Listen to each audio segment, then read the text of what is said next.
Hello tout le monde, j'espère que vous allez bien. Je suis très contente de vous retrouver aujourd'hui pour cette nouvelle petite vidéo Entraînez-vous avec moi. C'est parti. Bon, la dernière vidéo était déjà un entraînez-vous avec moi, mais bon, il y a eu quelques petits soucis, j'étais pas face cam, et surtout, la vidéo que je suis en train de vous tourner, je l'avais déjà tournée il y a 3 semaines à peu près. Il y a même un mois, mais en fait, j'avais pas encore reçu ma carte d'acquisition vidéo, et du coup, mon écran était tout comment dire, buggé. C'était pas agréable, et donc je m'étais dit que je la retournerais quand j'ai ma carte d'acquisition, et entre temps, il y a eu plein de vidéos qui se sont ajoutées, donc je l'ai pas tournée. Mais aujourd'hui, on est parti pour un petit entraînez-vous avec moi, chill, où je vais un petit peu vous expliquer ce qui s'est passé récemment dans ma vie plutôt professionnelle. Alors bien évidemment, si vous avez envie d'en savoir plus sur ma vie, je pourrais peut-être tourner une vidéo sur, je sais pas, d'autres parties de ma vie, mais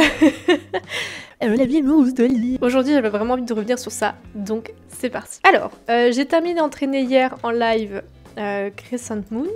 J'ai également fini d'entraîner mon Criollo, donc je crois que je peux désormais passer à l'entraînement de mon Hollandais sans chaud. Il était temps, hein. Et du coup, ce sera le dernier nouveau cheval que j'ai acheté récemment qu'il faut que j'entraîne. Sinon, ce qui reste, c'est que des anciens chevaux que j'ai depuis longtemps.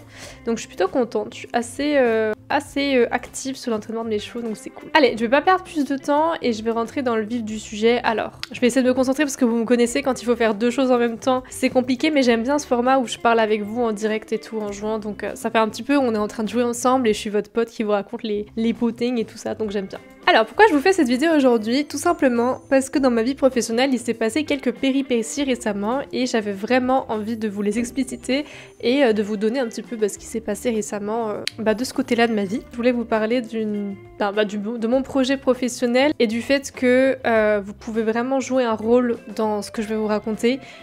Qu'importe qui vous êtes et qu'importe l'action que vous ferez, vous pouvez vraiment m'aider dans ma situation actuelle et c'est pour ça que je voulais vous en parler. Donc c'est parti. Alors déjà pour commencer, on va revenir au début de tout. Je vais aller farmer du foin. J'ai fait 5 ans d'études en communication à Besançon, donc vous avez ceux qui me suivent depuis assez longtemps ont suivi toutes mes péripéties où j'étais en plein partiel, puis j'étais à Besançon, puis à un moment je tournais une vidéo chez mes parents parce que j'étais plus à Besançon, enfin c'était plein de péripéties parce que le week-end j'étais chez mes parents, la semaine j'étais à Besançon, il y avait des moments où j'avais des partiels, des moments où j'avais vraiment toute ma vie, j'étais vraiment à fond quoi. Mais voilà, c'est pour vous donner le contexte, et du coup j'ai fait 5 ans d'études en communication. Et qu'est-ce que la communication? Comme ça au moins vous saurez, parce que c'est vrai que je dis des termes mais c'est peut-être pas explicite pour tout le monde. La communication, ça regroupe en fait plein de disciplines en termes disciplinaires, mais la communication concrètement vous la voyez autour de vous au quotidien. C'est surtout la communication de marque. Donc par exemple, la communication c'est autant s'occuper des réseaux sociaux d'une marque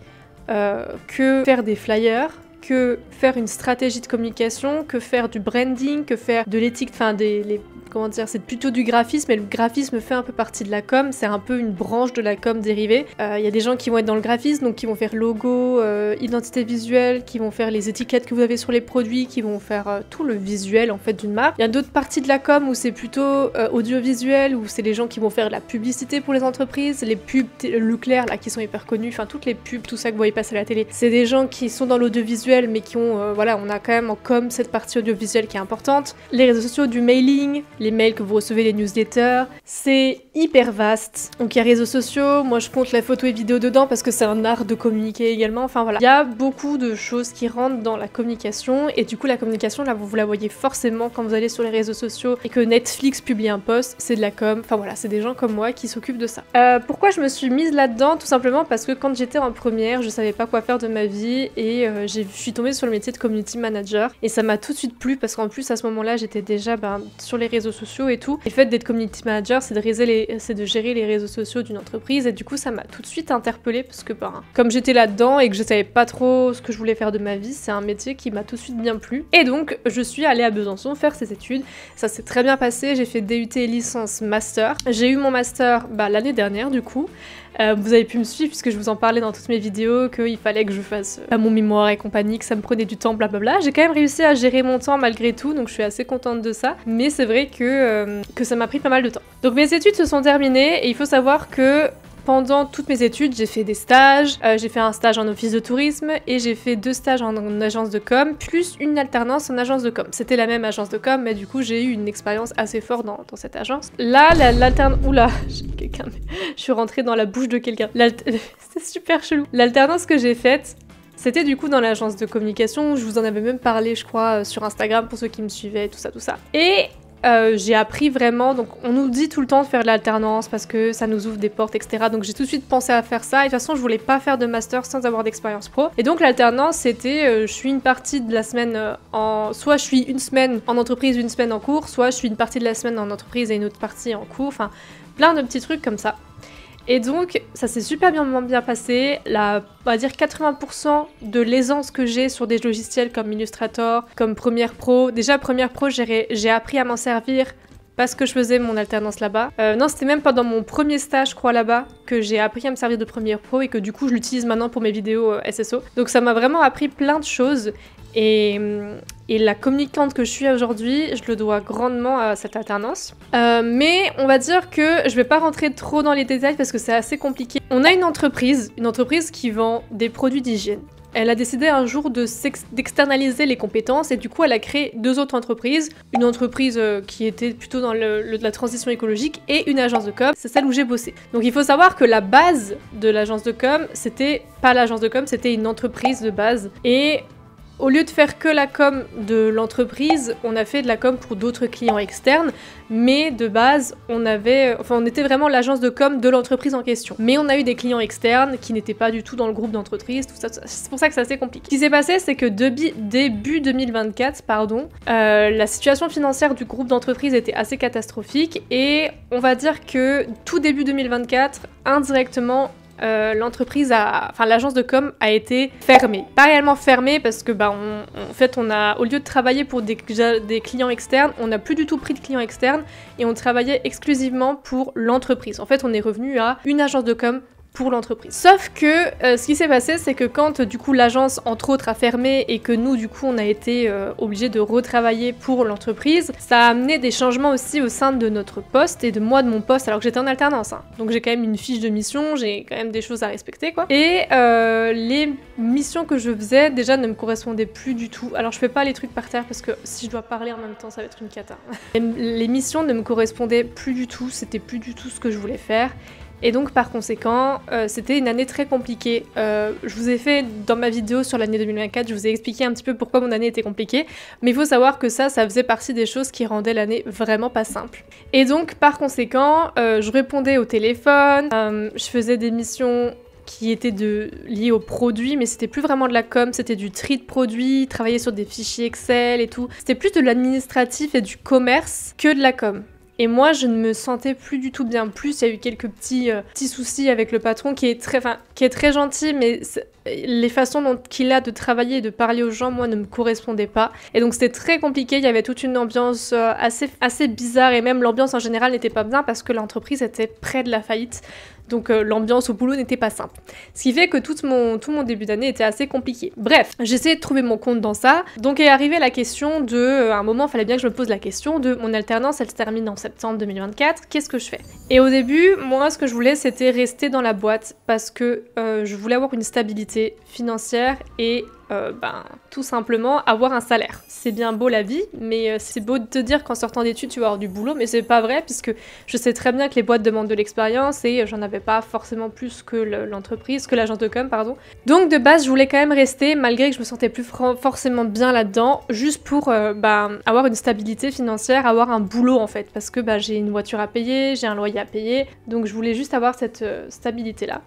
Sauf que vers juin, je crois, j'ai eu un entretien avec le patron qui m'a expliqué qu'il ne voulait pas me garder et qu'il avait compris que ça n'allait pas aussi et que voilà, enfin, on a réussi à prendre ça comme un commun accord, mais en soi, j'avais pas mon mot à dire, hein. S'il voulait pas me garder, il voulait pas me garder, donc même si j'avais voulu rester, ça aurait fini comme ça aussi. Donc c'était assez compliqué parce que même si je m'y attendais, parce que j'arrivais moins à m'investir, je m'investissais toujours autant, mais autant dans l'agence de communication, j'arrivais à partir plus tard sans problème. Ça me dérangeait pas de faire des heures sup parce qu'en plus, il y avait vraiment une liberté dans la gestion de nos horaires et tout. Et j'avais envie de m'investir vraiment dans l'agence de com parce que j'aimais ce que je faisais, je trouvais que je donnais de la valeur à ce que je faisais. Dans l'entreprise, je trouvais plus ces valeurs-là et c'était compliqué pour moi. Donc, d'un côté, je m'y attendais, mais d'un autre côté, bah, je me suis rendu compte qu'il fallait que je trouve un boulot.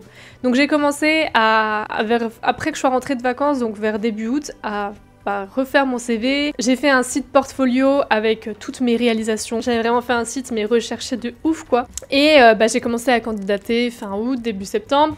Tout ça pour me prendre que des vents, aucune entreprise ne me répondait. Pourtant, vraiment, je leur envoyais mon portfolio. J'ai quand même fait un site internet qui met toutes mes compétences. J'étais à 2 doigts de faire une vidéo aussi, mais heureusement que je l'ai pas fait parce que si c'est pour me prendre des vents et me donner autant. Donc j'ai fait pas mal, pendant 3-4 semaines, j'ai fait ça et ça m'énervait en fait. Il y a une fois aussi où j'ai... Bah là, c'est un petit peu l'anecdote qui va lancer ce que je vais vous dire. J'ai fait une candidature pour une entreprise que je n'ai jamais réellement beaucoup aimée. Je la connais de nom et je ne l'ai jamais sentie. Je fonctionne beaucoup avec les énergies et cette entreprise, je ne l'ai jamais sentie. En fait, cette entreprise, c'est un groupe qui gère plusieurs types d'entreprises. Donc par exemple, ils ont un restaurant, ils ont des hôtels et tout, et donc l'entreprise, enfin le groupe, c'est tout cet ensemble d'entreprises, quoi, d'hôtels, de restaurants.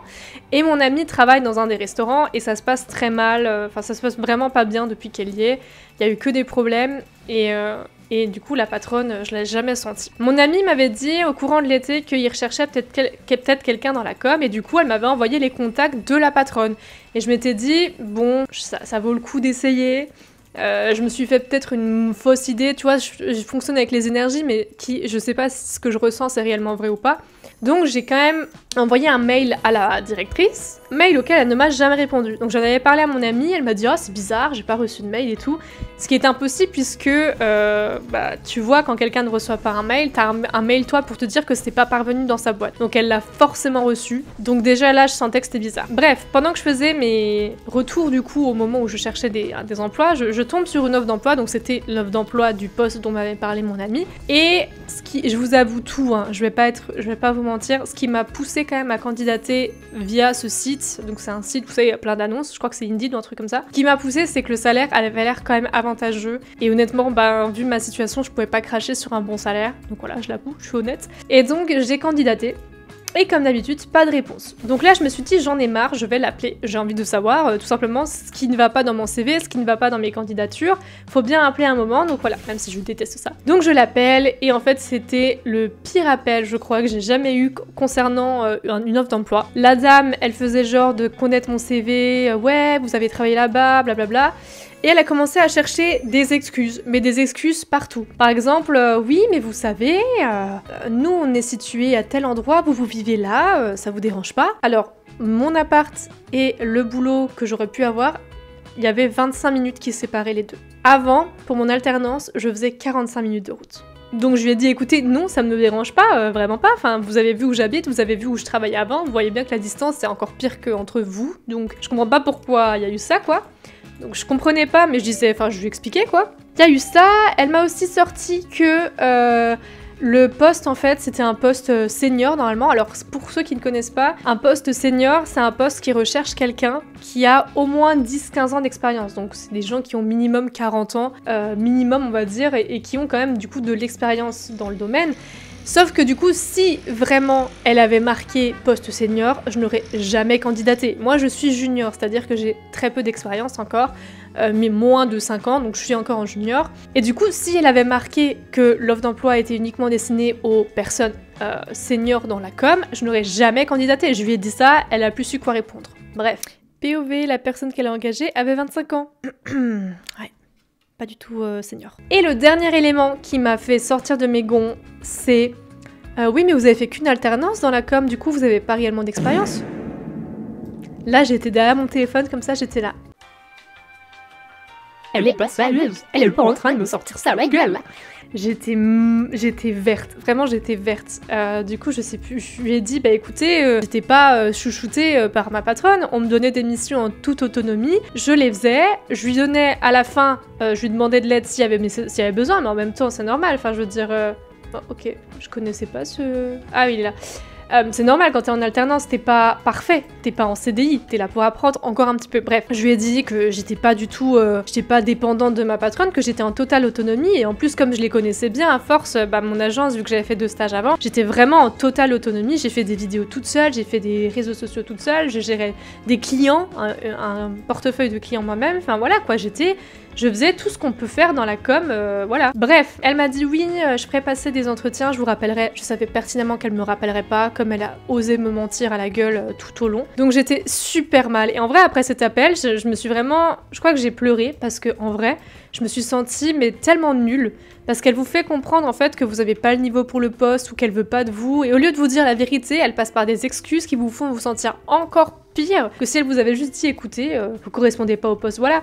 Ou dire ce qui ne va pas en fait dans mon CV, à part me dire que j'habite trop loin, ce qui est mon problème, pas le sien. Enfin voilà, il y avait que des excuses comme ça. Et oser dire que l'alternance n'est pas une expérience alors que t'es 2 ans dans une boîte où tu alternes, où au lieu d'être un simple salarié qui rentre chez toi le soir, t'as plus rien à faire, tu gères ta partie boulot la journée et le soir t'as des partiels. Tu vois, je partais par exemple de mon boulot le mardi soir à 19h, je faisais 2 heures de route pour aller à Besançon, j'avais une vie super chargée, encore plus que si j'avais juste été simple employé, et tout ce que je faisais dans mon poste, c'était des choses qu'on fait en tant que salarié. Bref, ça m'a fait exploser et à ce moment-là, j'ai fait une grosse pause dans ma recherche d'emploi. Et à ce moment-là aussi, j'avais appelé Arvella pour faire mon soulcast avec elle, et Arvella, elle est en auto-entrepreneuse et en auto-entreprise quoi, et elle m'en avait un petit peu parlé et c'est vrai que ça m'avait un petit peu intéressée, mais je me sentais jamais réellement prête de faire ça, donc j'avais juste écouté de façon bienveillante ce qu'elle me disait sans pour autant penser à ça pour moi. Et en fait ce qui m'a vraiment fait un déclic, c'était que pendant cette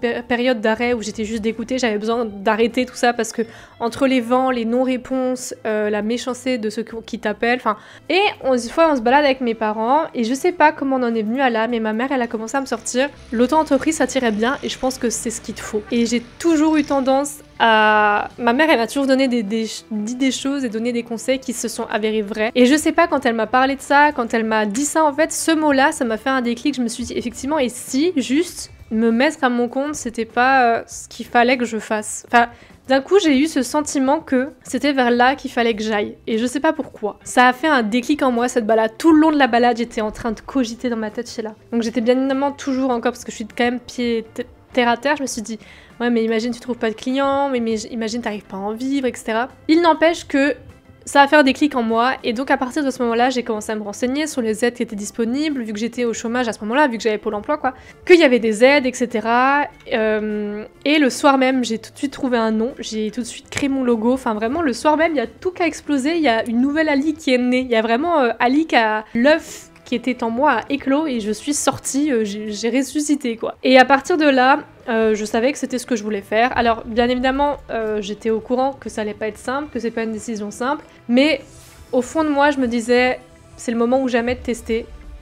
Et je sais que beaucoup des inconvénients que j'avais dans mon ancien taf pouvaient être réglés, enfin c'était des inconvénients qu'on n'a pas en auto-entreprise, on en a beaucoup d'autres, hein, on en a beaucoup d'autres des inconvénients, hein, notamment pas de stabilité financière, mais je veux dire il y avait beaucoup de choses qui me manquaient dans mon ancien poste que j'ai pu avoir en devenant comme ça. Bref, les choses ont pris du temps à se faire parce que bon, l'administration française n'est pas la plus rapide, donc moi j'avais déjà mon projet en tête depuis septembre, fin septembre, mais je n'ai pu commencer mon activité que en décembre parce qu'il a fallu que j'attende les aides de Pôle emploi pour pouvoir acheter du matos. J'ai acheté pour 1 500 € de matériel. Si jamais j'ai justement un compte Instagram que je peux vous afficher à l'écran et dessus j'ai explicité tout mon matériel.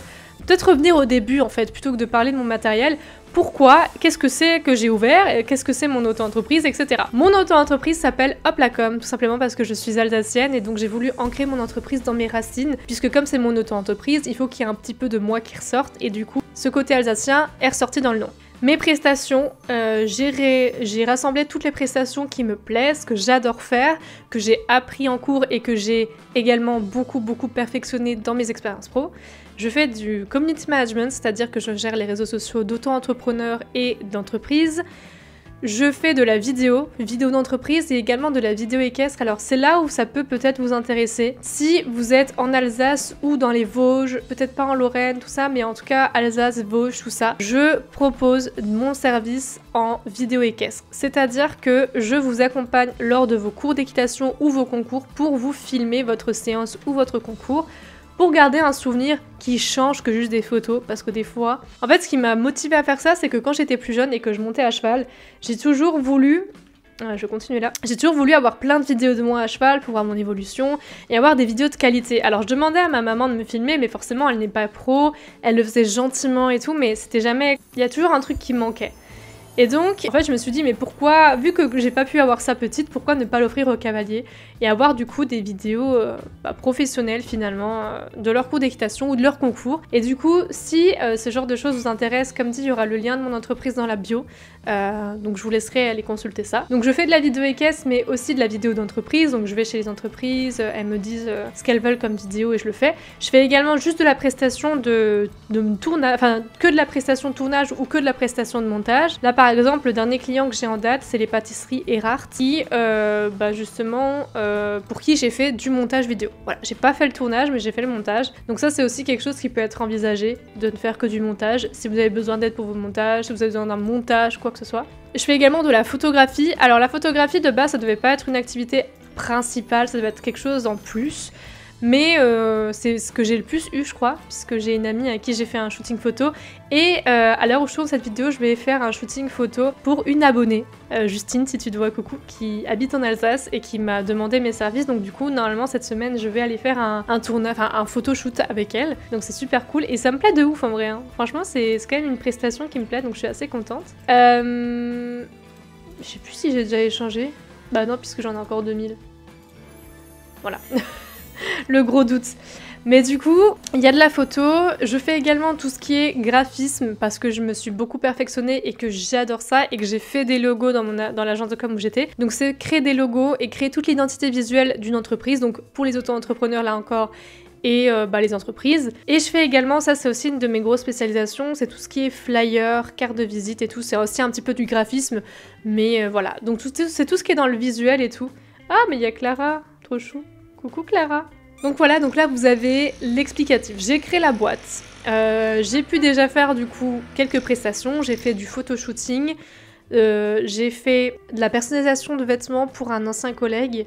Donc il m'a demandé des vêtements, donc j'ai fait toute la recherche pour trouver des vêtements qui lui conviennent. J'ai retapé un peu son logo pour que ce soit bien adapté aux vêtements et j'ai envoyé sur le site. J'ai pas encore fait le truc parce que j'attends que justement il me donne l'argent pour que je puisse le faire. Mais en gros, moi je m'occupe de trouver les bons sites, des sites assez cool qui puissent être les plus optimisés pour les clients. Et je m'occupe de gérer le logo et de l'optimiser pour l'impression. Après l'impression c'est pas moi qui gère hein, parce que je sais pas faire ça.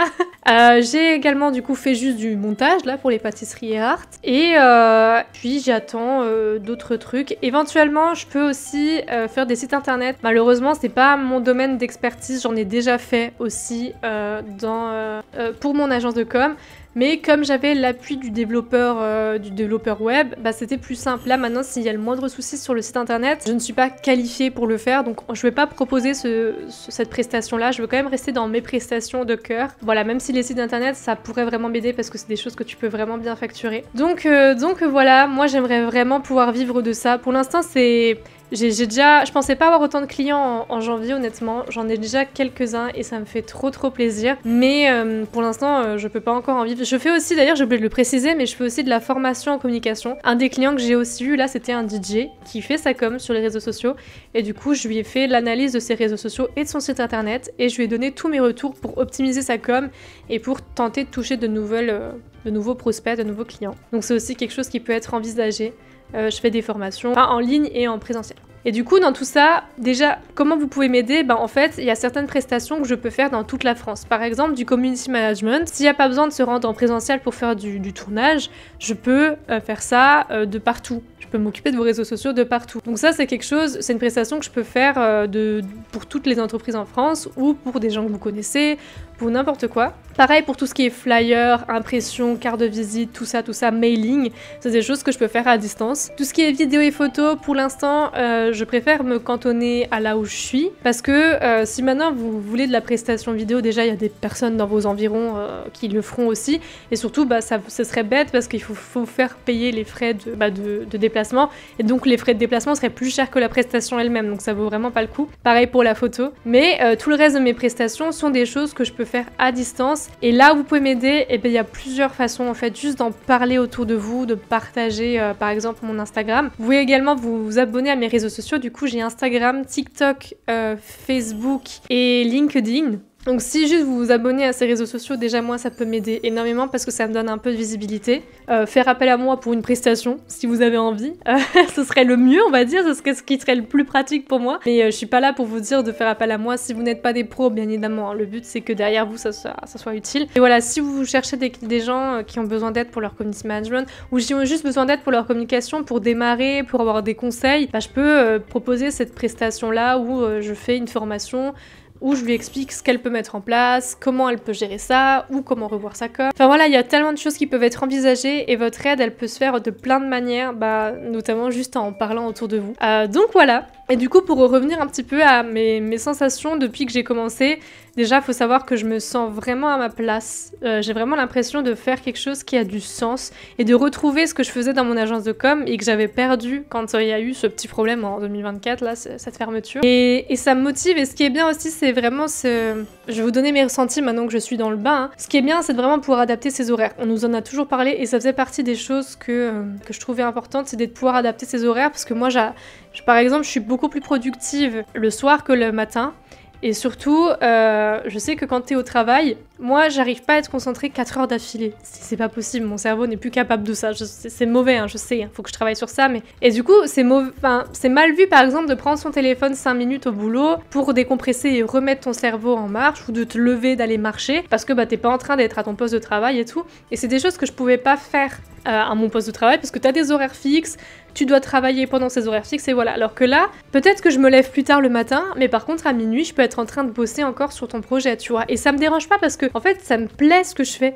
Travailler sur des retouches photos, ça me plaît. Travailler sur un montage, mais j'adore. Travailler sur faire des visuels, faire des logos, mais je kiffe en fait. Tout ça, je kiffe, c'est moi, c'est ce que je suis. Et j'ai vraiment trouvé ma voie. Maintenant, je ne sais pas si je pourrais en vivre de ça parce que pour l'instant, je ne suis vraiment pas rentable. Et il faut savoir que YouTube m'aide beaucoup à compenser ce manque de rentabilité. Donc, merci encore pour tout ce que vous m'offrez sur YouTube, vraiment. Et notamment maintenant sur Twitch également. Donc voilà, je suis vraiment pas rentable et je vais essayer de redemander la prime d'activité en février parce que je l'avais demandé du coup en décembre. J'ai pu l'avoir encore jusqu'en novembre parce qu'il y a 3 mois de latence. Faut savoir que du coup en septembre j'étais au chômage, mais j'ai quand même pu l'avoir de ces 3 mois parce qu'il y a eu une petite latence en septembre, vous savez, ça prend les 3 derniers mois. Et du coup maintenant que j'ai commencé mon activité en novembre-décembre, j'aimerais pouvoir tout simplement je sais pas où je vais. Oh non, faut que j'y aille. Ah vite.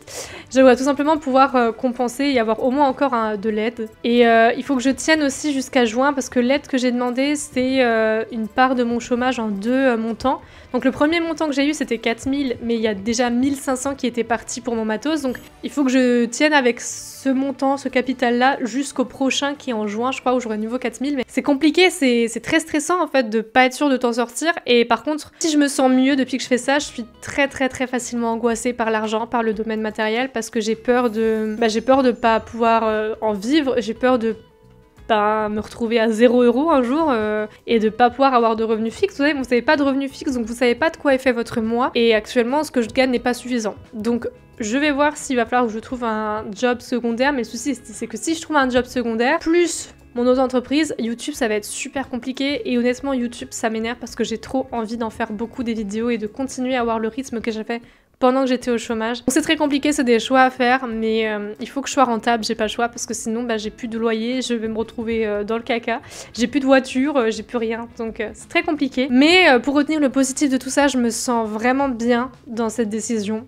je me sens en accord avec moi-même. Et même si c'est pas simple, tous les jours, il faut se le dire, ça me fait tellement évoluer. Il faut savoir que j'ai pris la décision de devenir auto-entrepreneuse aussi, parce que je voulais évoluer humainement et professionnellement. Et mon ancien patron m'avait dit qu'il fallait que je trouve un job où le patron est plus ferme et tout parce que ça va me permettre d'avoir plus de rigueur. Bah, je me permets de me dire qu'en fait non, je pense que je peux tout autant gagner en rigueur en étant mon propre patron parce que j'aurai un regard tellement nouveau sur moi et un peu plus strict parce que maintenant il y a, tu vois, je vais pas renvoyer ma vidéo en validation à mon collègue qui va ensuite l'envoyer au client. C'est moi et moi seule qui dois faire attention de ne pas faire de conneries, de ne pas oublier des choses et tout. Je dois vraiment être attentif à tout ce que je fais parce qu'il y aura personne derrière moi qui va vérifier. Et je pense que c'est une belle façon de devenir indépendante.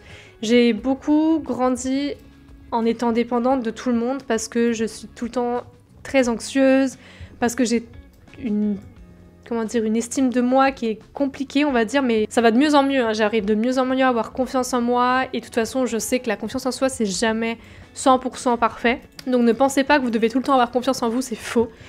Si vous n'avez pas confiance en vous un jour, eh ben c'est normal et il faut l'accepter, c'est comme ça reviendra. Mais je pense que oui, en étant en auto-entreprise, ça va me permettre d'être plus rigoureuse avec moi-même, de faire plus attention à mes projets, mais également de devenir plus indépendante, tu vois, quand je vais faire des tournages maintenant, on sera pas deux, je serai toute seule, donc c'est à moi de gérer un maximum le truc, enfin, plein de choses comme ça, vraiment plein de choses comme ça. Et du coup, pour en revenir vite fait au matériel, j'ai du coup un Sony Alpha 6600, j'ai un stabilisateur, un trépied, donc tout ça c'est pour la vidéo. J'ai deux objectifs, un 50 mm et un 50-200 je crois, donc ça c'est pour les vidéos équestres plutôt. J'ai des micros, des micro-cravates, donc ça c'est pour les personnes qui veulent faire des interviews, etc. J'ai mon ordinateur qui me permet de faire des montages puissants en toute rapidité. Enfin, vu que l'ordinateur est puissant, ça me permet de faire du montage rapidement. Enfin voilà, j'ai vraiment plein de choses qui me permettent du coup d'offrir des prestations quand même qualitatives, plus la passion que j'ai dans la vidéo, la photo et tout ce qui est dans l'art visuel en fait. Donc voilà. Mais comme dit, si vous voulez avoir plus d'informations, je vous invite vraiment à suivre mon Instagram et à aller voir sur mon site internet mes prestations et mes prix. Évidemment, il y en a peut-être où vous trouverez ça cher, mais il faut savoir que c'est mon métier. Donc je suis obligée de facturer plus que quelqu'un qui en fera juste sa passion ou une activité secondaire parce qu'il n'aura pas les frais que moi j'ai du coup. Parce que moi, il y a tous mes logiciels à rentabiliser, il y a mes frais de déplacement, il y a tout plein, en fait, toutes ces choses qui ne sont pas prises en compte par une quelconque entreprise, entité et que je dois gérer moi-même en fait. Donc voilà. Enfin voilà, vous avez toute l'info de ce que c'est ma vie professionnelle en ce moment. Donc c'est pour ça que j'ai fait moins de vidéos que depuis que j'étais au chômage, parce que quand j'étais au chômage, j'avais que ça à faire, honnêtement. Et ça me plaisait de ouf. Honnêtement, si j'avais pu devenir créatrice de contenu à temps plein, croyez-moi que je l'aurais fait. Mais malheureusement, YouTube ne me rapporte pas suffisamment pour faire ça. Je pense que vous le pensez bien. Mais en tout cas, ouais, si j'avais pu le faire, je l'aurais fait. Et ça me plaît tellement de pouvoir combiner créatrice de contenu plus auto-entrepreneuse. Et j'ai l'impression de devenir la femme que j'ai toujours voulu être parce que ça m'apporte beaucoup aussi d'être comme ça et de me sentir capable en fait de faire les choses par moi-même. Donc voilà, c'est super intéressant. J'ai envie de le passer niveau 9 là avant qu'on arrête parce qu'il reste genre pas grand chose, donc je peux le faire. Je vais le faire, comme ça on terminera pas sur du stress. Sinon je suis sûre qu'on serait tous stressés là. Voilà, nous y sommes. Encore un et on est bon. Tout pile. Ok, on est good. Et j'ai aussi augmenté le parcours des pionniers, je crois. Ouais, j'ai eu deux choses. Trop bien. Il est classe, le haut, hein. J'aime bien avec le petit chapeau, là. Petite ambiance sympatoche. Bon, là, ça contraste bien. Du coup, voilà, vous en savez un petit peu plus sur ma vie pro et je vous ai un petit peu raconté mes anecdotes d'offres d'emploi. Je sais que vous êtes pas mal aussi qui êtes en recherche d'emploi et je vous souhaite vraiment beaucoup de courage. Je sais que c'est pas une période simple, je l'ai vécu. Comme dit, vous pouvez m'aider en faisant tellement de choses que j'ai citées plus tôt, mais rien qu'en regardant cette vidéo et en lui donnant un j'aime, un commentaire, c'est déjà énorme parce que si vous pouvez pas m'aider pour mon auto-entreprise, vous pouvez m'aider sur YouTube et c'est déjà énorme. Et j'ai pas envie de faire la meuf qui quémande, mais c'est juste que c'est un petit peu en complément de YouTube que je fais ça aussi, donc c'est vraiment deux choses combinées. Et je pense qu'il faut mettre toutes les chances de notre côté pour réussir et je veux réussir, donc je suis en train de mettre toutes les chances que je peux de mon côté. Donc voilà, j'espère un jour pouvoir en vivre et j'aimerais en fait, normalement ça devrait être ce que je dois faire, mais j'espère pouvoir être plus rentable que ce que je suis actuellement et pouvoir dire je vis de ça et je vis bien. Donc voilà. Merci d'avoir regardé cette vidéo, j'espère qu'elle ne vous a pas trop ennuyé, mais en tout cas ça m'a fait trop du bien de la faire. J'espère que vous passerez une très belle journée. Moi je vous dis à bientôt pour une nouvelle vidéo et je vous fais de gros bisous. Bisous.